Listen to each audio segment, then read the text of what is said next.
pitch of your voice can serve in many ways when speaking. As I said earlier, we use our pitch just to inflect, to show that there's more to come.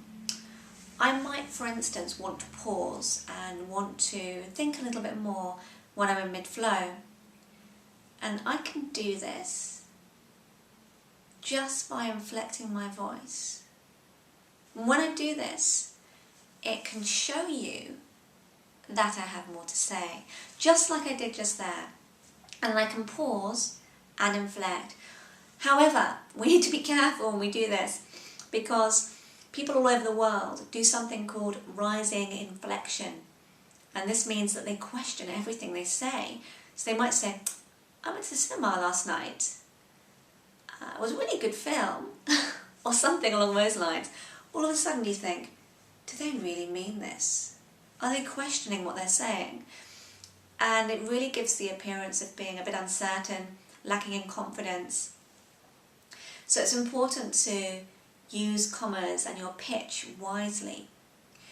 When used wisely, we can connect very well with our words and show our emotions. As I said in my video about pace, when you're very excited, it shows in your voice, and it just as it does with pace, it's also reflected in pitch as well. So when I'm excited, my pitch might be a bit higher. So I might be speaking quickly with a high pitch. And when I'm a bit sadder or a bit more kind of low tempo, my voice might come down, and often it resonates much more in the heart in these moments. It's like if someone's grieving, if something terrible's happened, they've lost someone, they're much more likely to resonate from their hearts because they're really connecting with their emotions. The interesting thing here is that some people are just by nature more emotional, and you might notice that they look down into that space around their heart a bit more often. Whereas other people are more visual, and they might be looking around and their voice might resonate a bit higher. So whatever your natural inclination is, it's really important to add variety. When I was a child, was naturally very visual, which means that my eyes would be moving around, my voice would be quite nasal, it was quite fast, quite upbeat, and resonated a lot in my head. But that can be quite exhausting to listen to. So it's all about striking a balance, and as I keep saying, doing the best that you can with your voice. So for me, I had to really rein it in a bit and slow down, use pauses, and come down to here as well, because it's good to be excited, but it's also good to connect emotionally with words, because that can have a really big impact. One of the things that we can do when we're speaking is use our pitch to help us with the flow.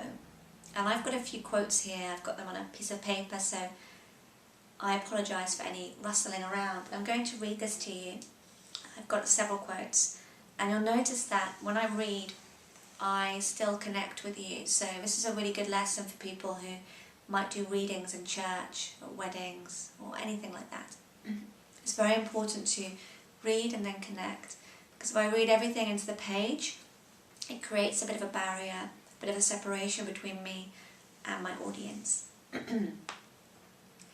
Nothing is good or bad, but thinking makes it so. Notice how I inflected after nothing. Nothing is good or bad, and also after bad. And again, if you have a chapter from my book on vocal impact, you'll have this in the section about pitch, and you might just want to follow it and practice yourself. Focus on where you want to go, not on what you fear. Act the way you'd like to be, and soon you'll be the way you act. So notice how I'm doing this with my voice. Act the way you want to be, and soon you'll be the way you act. So I'm really using my voice to show that I'm beginning, I'm continuing, and then I'm finishing. I've focused a lot more on rising, and so raising the pitch there. I'm also going to show you what to do when you're lowering your pitch. I'm going to use the same sentences, and again, they're in my book. Nothing is good or bad, but thinking makes it so. So notice how I brought my voice down. It's really important to inflect enough before I go to bring down. Otherwise, I'll have nowhere to go. Focus on where you want to go, not on what you fear. Act the way you'd like to be, and soon you'll be the way you act. So I use my voice a lot by raising to show that I'm giving you a new idea, continuing with that idea, and then by lowering to make a different kind of level of impact. And when I lowered for a few words, those words really stood out.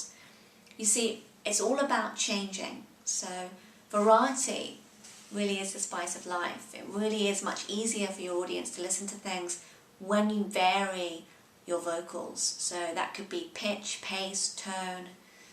All of those things are really important. I know I'm covering a lot in a very short space of time, so you may want to listen to all of these videos several times over, and also use the documents, the chapter from my book, practicing, reading. Take another book, a newspaper, read aloud and record your voice.